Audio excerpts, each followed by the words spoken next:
Hey, Guy here. Welcome back to Amore Van.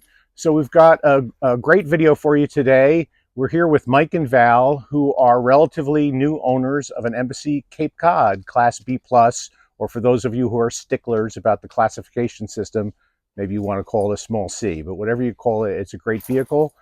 We've done a tour of the demo unit, but now we've got some owners who are actually traveling in it, and we're going to be talking to them today.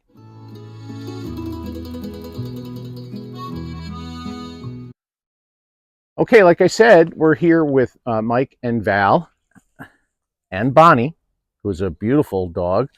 Um, and we're in front of their brand new Embassy Cape Cod. Um, if you are a follower of the channel, then you know that we did a full tour with Terry Minix, the vice president of Embassy, of the demo unit. So we're not going to repeat ourselves today by doing a full tour of the inside of this unit. If you'd like to see the tour, I'll put a link to it in the description of this video, and you can watch that tour. Instead, we're gonna talk to Mike and Val about their decision and their initial impressions, and going to go over some really clever and interesting upgrades that they've done to the Cape Cod that might be of interest to other owners. And so, hi guys. Hello. Hello. I should say that we're here at a meetup in Ocala, Florida. There are about 40 or so Embassy vehicles here. It's a great gathering of owners. One of the great things about Embassy is the owner group is really fantastic, and we have a lot of fun together. So, tell me about you guys. Working, retired, where do you stand? We are both retired from a major oil company in St. Louis. We decided that we wanted to travel, but with the dog, it is hard to travel. So we thought an RV would be the perfect way to travel around the United States and Canada and take the dog with us. And how long did you spend sort of planning and researching what kind of rig you wanted to buy? Well, I've been retired since 2020, right at COVID. So I spent a lot of time on YouTube going over different rigs and what we wanted, and stumbled upon Embassy. Started reviewing Embassy. Went to see Terry at the factory when they was in the old building in 2021, I believe, and he said he was just getting his thoughts around a B+. We liked the idea of the extra room. So I got on to the team that kind of gave Terry feedback on the B+ through Scott Watson, Go Small, Live Large, and we put down a deposit and then started the wait. So what were some of the factors that influenced you to choose choose Embassy and choose Cape Cod? Obviously, there are a lot of RVs out there that you could have gone with. Why Embassy? Once you sit down and talk with Terry, his guys, hear feedback from the owners group, it all come back for me to quality. It's the fit and finish of these things is great. He doesn't put any junk in it. Attention to detail is really, really good in every aspect of the vehicle. The follow-up service, like I said, the owners group. I'm not going to talk dirty about any of the other manufacturers, but they're just not up to this quality. So that's why we picked Embassy. And then you were drawn to the Cape Cod as opposed to, say, the Embassy Dolphin, which viewers of our channel are well familiar with, which is a true Class B built on any of the major van chassis. So why Cape Cod rather than a Class B? Well, when I went to visit Terry at Embassy, it was going to be a B. I had it narrowed down to the Coachman Beyond or the Embassy Dolphin, and decided on Embassy. But then when Terry started talking to me about the plans. I like the Echo layout. I like the size and the extra room, but I don't like the quality of the Echo. So Terry showed me some initial thoughts and plans on the B Plus, and that was that. When did you take delivery? We took delivery in November of last year. Okay.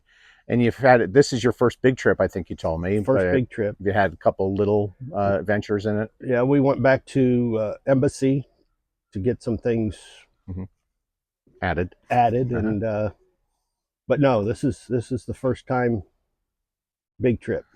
So this is probably maybe not entirely fair to ask you, having only had it a short time and this being your first big trip. But what are your initial impressions? Meeting expectations, exceeding expectations?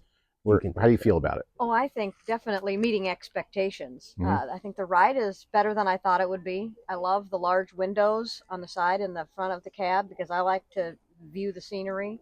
The room inside is outstanding. The storage, I thought we had too much stuff to pack, but we've got room to spare on an 18-day trip. And large refrigerator, freezer. It's been great. And I'm with Mike. I like a little bit of extra size inside, especially with a larger dog. Very comfortable. Been very impressed with the bathroom facilities. It took us a while to learn how everything worked. And, we spent quite a bit of time practicing and playing around with the systems to understand how everything worked. And it's been really pretty enjoyable. Nice first adventure. Do you split the driving? Does one of you do all the driving? How do you handle driving? I do most of the driving unless I'm just worn out or the back starts acting up. So Val has driven it and no issues. And do either of you have previous experience driving a vehicle this size? And have you found that? Is it easy to drive or? Very easy. The only difference that you have to keep in mind is your turning radius with a big back end, but no issues driving it. So as I said, and as our viewers know, we did a full tour with Terry of the demo unit. The demo unit was just that, a demo unit, and there were some improvements yet to come, and you've got some of those improvements, and you've been gracious enough to show them to me, and I'll splice those into the video as we talk here so that people can see what we're talking about. And Mike and Val even gave me a list, which was great because now I don't actually have to remember anything, which at my advancing age is always a challenge. So I want to talk about some of the things that are different. And first I want to talk about just things that that Embassy has changed since we toured the demo unit. And then we'll talk about some aftermarket stuff that you guys have done that I know people are going to be fascinated with. So the first thing that comes to mind is the door. Embassy has upgraded the door, and so just tell me about the door. The door is basically the same door that was on the original unit, but the new door has a screen. So Embassy got feedback that said people like to have a screen there to keep the door open. So that's the only difference. And there's in the screen what looks to me, just from sitting here, as a pass-through. Is that what I'm seeing there, that little opening? Yes, sir. So one of you can pass food or beverages through the door without having to open the screen, which is great, particularly here in Florida where the no-see-ums can eat you alive. And the next thing I'm looking at on that door is we're going to put on a keyless entry. Oh, nice. So fob. And I know that Embassy is looking at a keyless entry to make that either an option or standard going forward. So the next change that Embassy has made really is an example of Embassy being responsive to customer feedback. When we did our video on the demo unit, a number of people looking at the video immediately responded questioning the size of the opening between the living area and the cab. And I've shot some video that you folks are looking at right now, if you're watching this, and that opening has been changed. And so let me ask you, any difficulty passing in between the cab and the living area? None. No, I frequently go from the passenger seat front into the back when we're stopping to make sure I can let the dog out without her launching out the door.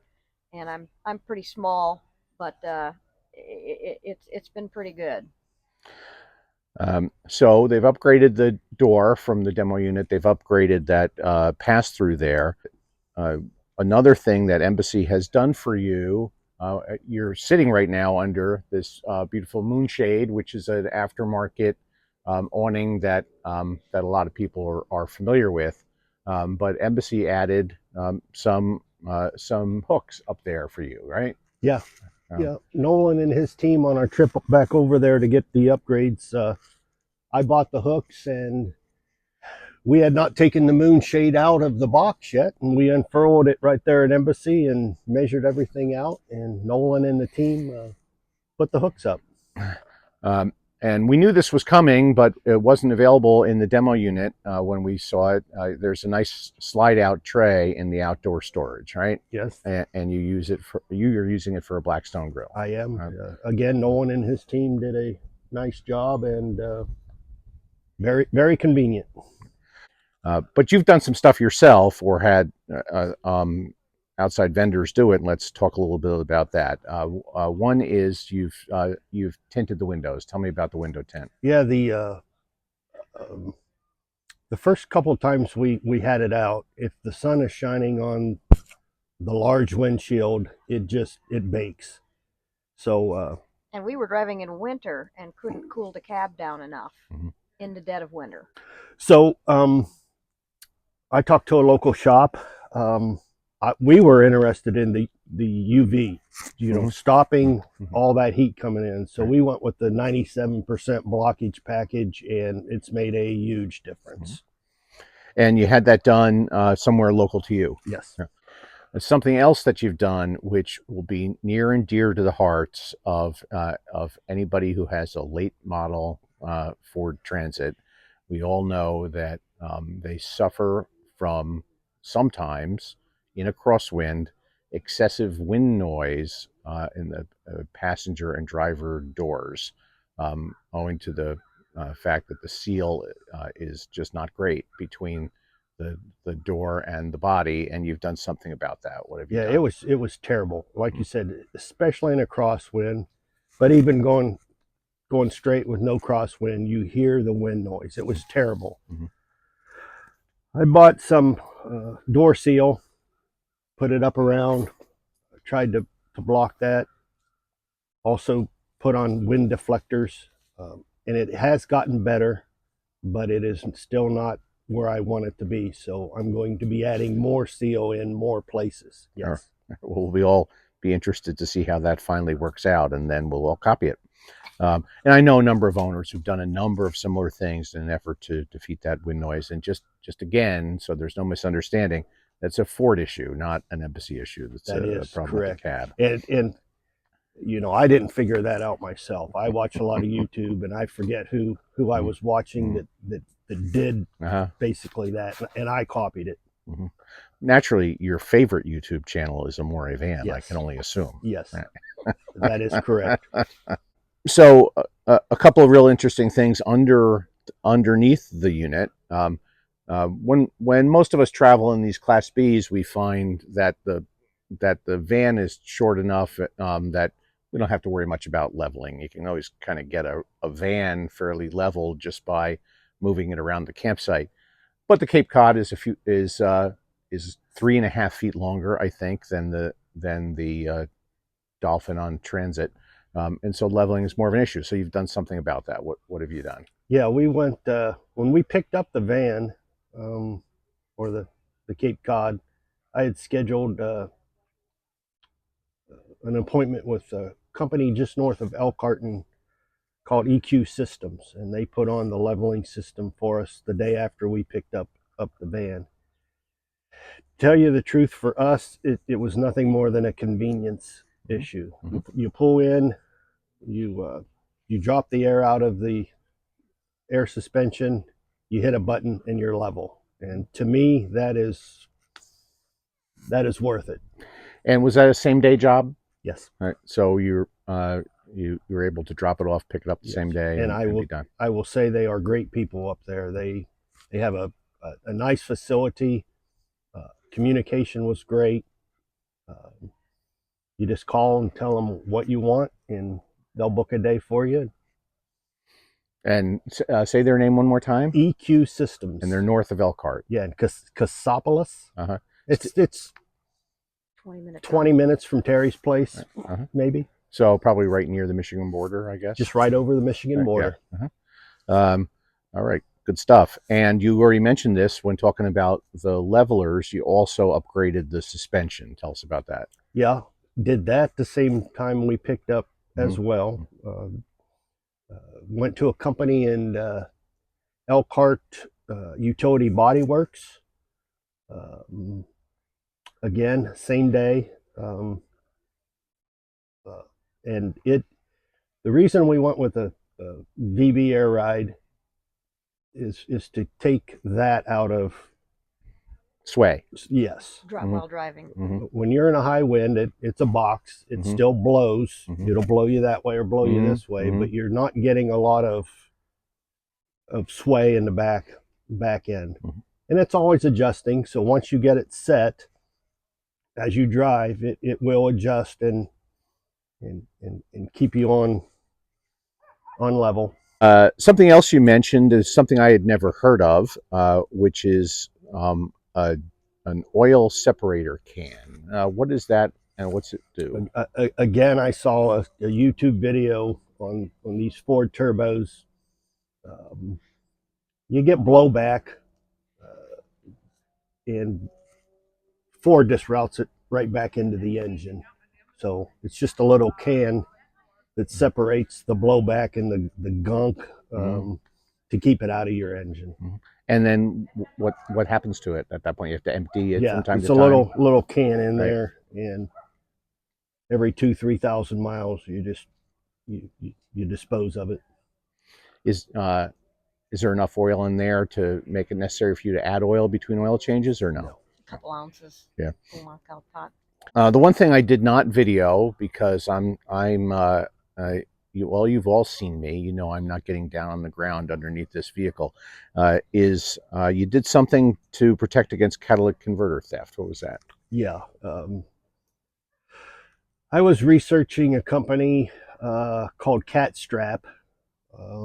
They make a steel strap that goes around your catalytic converters, and I believe the Ford Transit has two. We didn't want to be out somewhere and have somebody rip off the catalytic converter and cost you thousands of dollars. So I bought the Cat Strap, had a local company called Pro Automotive install it, and it's just a peace of mind thing that it will not inhibit someone from stealing it if they really want to steal it. You're hoping they go steal the other guys because his is easier. And exactly, the Cat Strap is orange. So once you look under there and see that it's protected, hopefully, like you said, you move to the next guy. Yeah. Any parting words of wisdom for people who are in the research phase about your experience so far, and whether they should check out Embassy? Like we said, is Embassy perfect? No, but they're one of the best. The Facebook group, the owners group, take a look at it. People have issues, they put it out there, and within 15 minutes, somebody's giving them something to try to solve the problem. So, just a great group, fun group. I tell people, get out and enjoy. Well, thanks so much for your time, guys. As always, if you enjoyed this video, please give it a thumbs up. And if you're not already a subscriber, you can subscribe to our channel by clicking on the icon that just popped up on your screen. Until then, we'll see you next time. We hope you found this helpful, and we'll see you next time here at Amore Van.